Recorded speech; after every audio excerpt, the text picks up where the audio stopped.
busing, meron tayong pasyente dito MX carb. Ayan, dinala sa akin tong walang kuryente. Ngayon sinubukan natin na sinalpakan ng 4 pin na CDI. Nandar siya kasi palyado. Hindi siguro magka-match dito, gawa ng dalawang sakit ng stock ng CDI.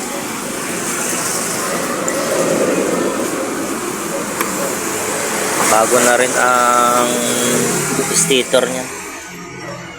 Tinastas ko na yung wiring para makita ko yung mga connection kung paano ang galaw ng pagpasok ng mga kuryente niya sa regulator at papuntang stator, papuntang CDI, para mabasa natin lahat ng connection. Ngayon hindi talaga siya pwede ma-convert sa 4 pin kasi dalawang socket niya.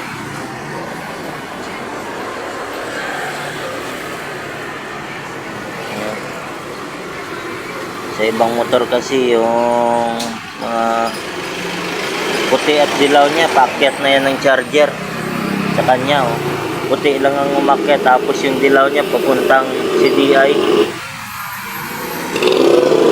Kaya pag-aralan muna natin to ng maayos, so hindi natin mamadaliin. Update ko na lang kayo pag natapos na.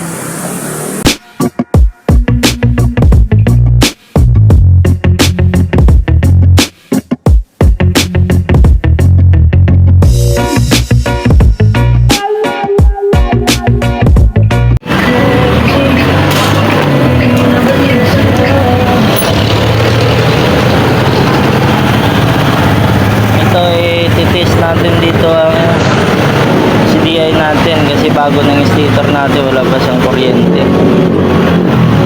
Ayan, kukuha lang tayo ng wire dito.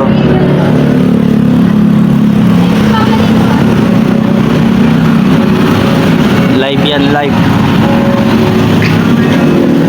Ayan, didikit natin dito yan para makita natin kung may kuryente yung ignition natin na nalabas. Kailangan makita rin. Ayan, ito dapat kikislap yan ng sinadyanag. Ayan, wala. Kaya CDI ang naging sira ng motor natin. Palit tayo CDI. Ano mo muna po.